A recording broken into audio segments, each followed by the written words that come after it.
आज भारत के लिए इतिहास रचने वाला दिन है।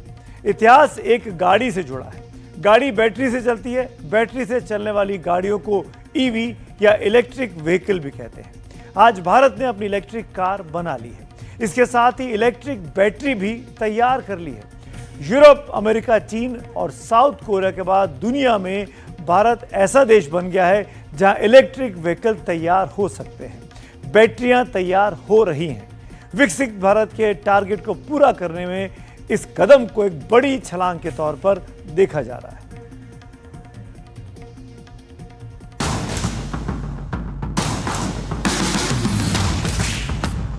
भारत की मेक इन इंडिया इस यात्रा में एक नया अध्याय जुड़ रहा है।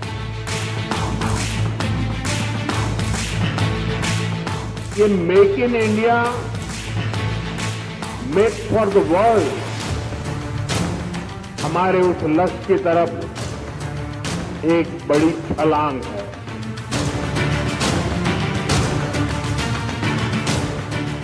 आपकी टीवी स्क्रीन पर जो गाड़ी दिख रही है वो कोई मामूली गाड़ी नहीं है। ये भारत में तैयार की गई पहली स्वदेशी इलेक्ट्रिक कार है। मेक इन इंडिया प्रोजेक्ट में ये बड़ी छलांग है। आपको यहाँ पर दोनों ही लेफ्ट हैंड ड्राइव और राइट हैंड ड्राइव गाड़ियाँ दिखाई देगी, क्योंकि जैसा मैंने बताया पूरे विश्व में इनका एक्सपोर्ट होने वाला है। फिलहाल ये भारत में लॉन्च नहीं हुई है। भारत में लॉन्च होने में थोड़ा सा वक्त और बाकी है। कंपनी का कहना है कि इस वित्तीय वर्ष में वो इसे लॉन्च कर देंगे। आज से भारत में बने इलेक्ट्रिक व्हीकल्स 100 देशों को एक्सपोर्ट किए जाएंगे।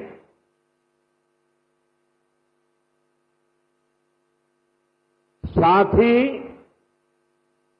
आज हाइब्रिड बैटरी इलेक्ट्रोड मैन्युफैक्चरिंग भी स्टार्ट हो रही है।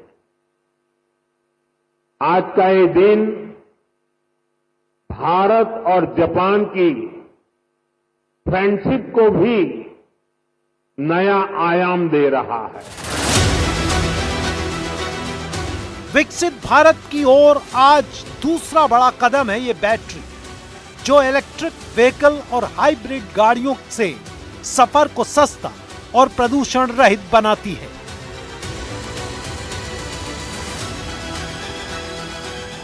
मेक इन इंडिया का एक बहुत ही बढ़िया उदाहरण आपके सामने इस वक्त है। ये है वो सेल जो अभी तक भारत सिर्फ और सिर्फ इंपोर्ट करता हुआ आया है और अब पहली बार भारत में आप इसका मैन्युफैक्चरिंग देखेंगे।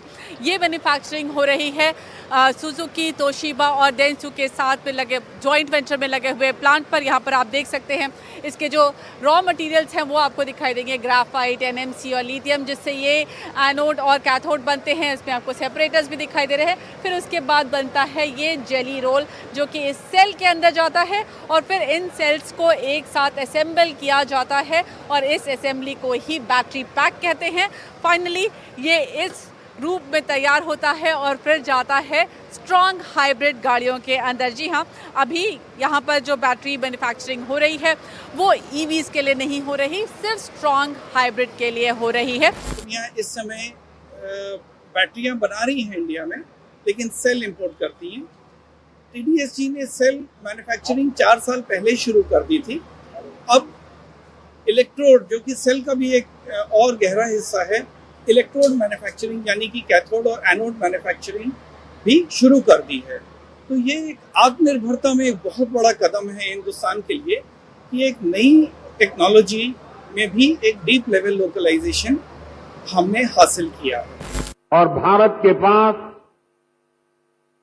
डेमोग्राफी का एडवांटेज है। हमारे पास स्किल्ड वर्कफोर्स का बहुत बड़ा पूल है, इसलिए कि हमारे हर पार्टनर के लिए विन विन सिचुएशन बनाता है। मारुति भारत की सबसे बड़ी कार एक्सपोर्टर है।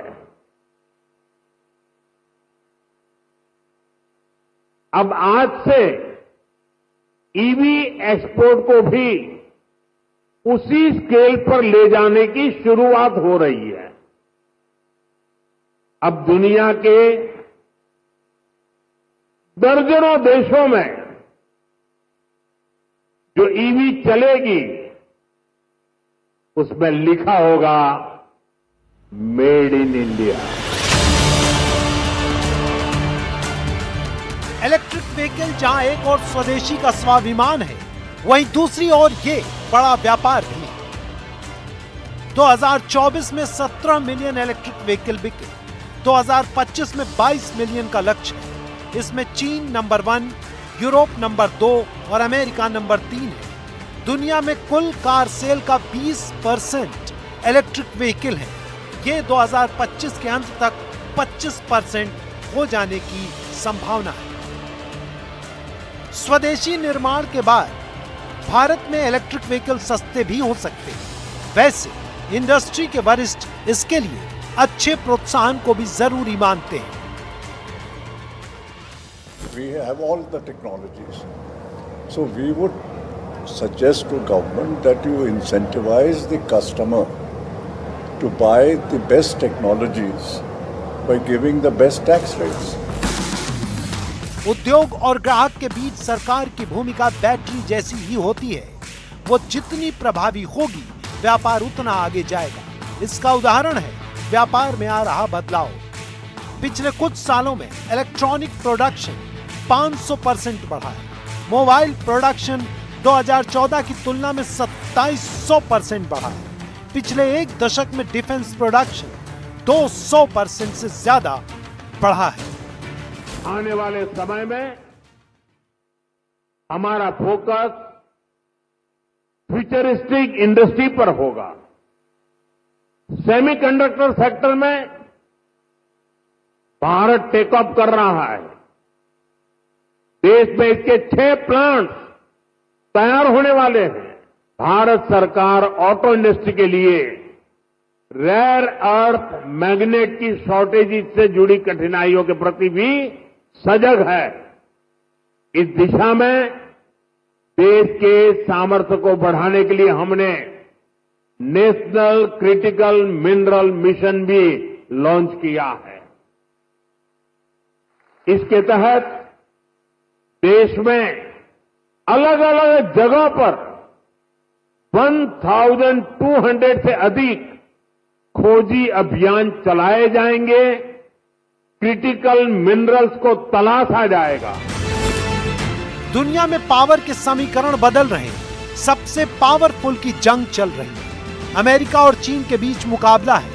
यूरोप, रूस, भारत और दुनिया के दूसरे बड़े देश अपनी पोजीशन बना रहे हैं। मजबूत वही रहेगा जिसके पास अपनी भी ताकत हो। भारत ने अपने बाजार को सबसे बड़ी शक्ति बनाया है। स्वदेशी ही इसका सबसे बड़ा शस्त्र है।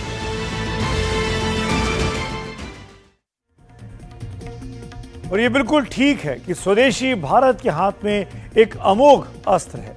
मंत्र पढ़कर फायर कर दिया तो टारगेट को खत्म किए बिना रुकता नहीं है। महात्मा गांधी ने इसे अंग्रेजों के खिलाफ बार बार टेस्ट किया। विदेशी के बॉयकॉट से ग्रेट ब्रिटेन जैसी इकोनॉमी और मिलिट्री पावर को धूल चटा दी थी। अब जब अमेरिका अपने टैरिफ प्लान से भारत को ब्लैकमेल करना चाहता है तो एक बार फिर स्वदेशी का इस्तेमाल हो रहा है। बस गांधी के स्वदेशी और मोदी के स्वदेशी में वक्त का फर्क है। साथियों, शुरुआत में मैंने आपसे त्योहारों का जिक्र किया था। ये त्योहारों का मौसम है।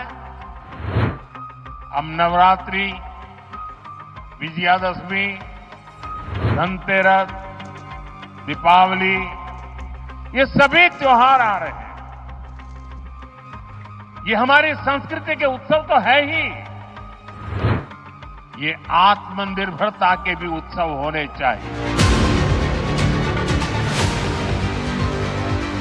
अमेरिका के डोनाल्ड ट्रंप और चीन के शी जिनपिंग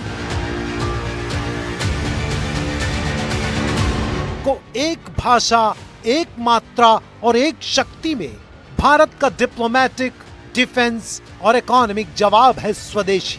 जीवन के अंदर एक मंत्र बनाना है, हम जो भी खरीदेंगे वो मेड इन इंडिया होगा, स्वदेशी होगा। घर की साज सज्जा के लिए जो भी सामान हो मेड इन इंडिया हो।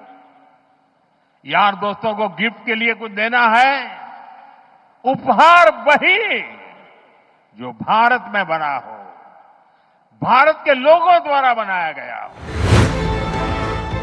त्योहार को विकास के महापर्व में बदलने की रणनीति भारत की शक्ति का प्रदर्शन है।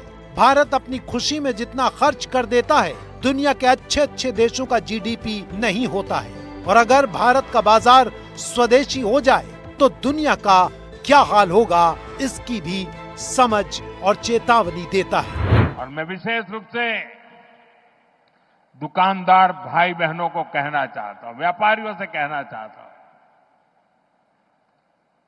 इस देश को आगे बढ़ाने में आप बहुत बड़ा योगदान कर सकते हैं। आप तय कर लीजिए, विदेशी माल नहीं बेचेंगे। और बड़े गर्व के साथ बोर्ड लगाइए कि मेरे यहां स्वदेशी बिकता है। जयपुर के बाजार में फौरन असर भी दिखने लगा है। दुकानदारों ने स्वदेशी दुकान के इश्तिहार लगाने शुरू कर दिए हैं। हमें निश्चित रूप से प्रधानमंत्री जी को इसके लिए सपोर्ट करना चाहिए और लोकल फॉर वोकल की स्थिति को हमें डेवलप करने के लिए सारे स्वदेशी वस्तुओं को ही हमें अपनानी चाहिए। और हमारे जितने भी मिलने वाले परिवार के लोग या व्यापारिक लोग हैं, सबने हमने ये तय किया है कि हम वोकल फॉर लोकल वाले प्रोडक्ट को ही करेंगे। कि स्वदेशी ही निर्मित सामान को अपने घरों में अपनाएं, हम स्वयं भी अपनाएं, साथ ही लोगों को अवेयर करें। इससे होने वाले, कहते हैं कि आज रोजगार को भी हमारे को बहुत बड़ा बल मिलेगा और लोगों की मेंटेलिटी भी चेंज हुई है। और मार्केट में बहुत सी स्वदेशी कंपनियां नहीं, प्रोडक्ट अब जैसे हमारे भी सारे इंडियन असेंबल्ड इंडियन प्रोडक्ट हैं। सभी हिंदुस्तान में बने हुए प्रोडक्ट्स को ही बेचेंगे और हमारे कस्टमर्स को ज्यादा से ज्यादा हिंदुस्तान में निर्मित सामान ही बेचेंगे हम लोग। खपत हमारी ज्यादा होगी, खपत ज्यादा होगी तो प्रोडक्शन भी ज्यादा होगी, तो उस नाते से उसका एक बड़ा लाभ पूरे देश को मिलेगा। हमारा व्यापार मजबूत होगा, हमारी अर्थव्यवस्था मजबूत होगी और हमारा एक्सपोर्ट, भारतीय उत्पादों का एक्सपोर्ट पूरे विश्व में जाएगा। स्वदेशी का संदर्भ तो आत्मनिर्भरता है, लेकिन बदली हुई दुनिया में इसकी परिभाषा भी बदली है। पहले ये सत्य का बल और संयम दिखाता था, लेकिन अब बाहरी दुनिया के ब्लैकमेल के खिलाफ स्ट्रेटेजिक सत्याग्रह है। आत्मनिर्भर भारत के अभियान को हम सब आगे बढ़ाएं, वोकल फॉर लोकल बने, स्वदेशी ये हमारा जीवन मंत्र बनना चाहिए। दोस्तों, गर्व से स्वदेशी की तरफ चल पड़ो। और यहां जापान के द्वारा जो चीजें बन रही है ना, ये भी स्वदेशी है। मेरी स्वदेशी की व्याख्या बहुत सिंपल है, पैसा किसका लगता है उसे मुझे कोई लेना देना नहीं है। वो डॉलर है, पाउंड है, वो करेंसी काली है, गोरी है, मुझे कोई लेना देना नहीं है। लेकिन जो प्रोडक्शन है उसमें पसीना मेरे देशवासियों का होगा। पैसा किसी का, पसीना हमारा। जो प्रोडक्शन होगा उसमें महक मेरी देश की मिट्टी की होगी, मेरी भारत मां की होगी।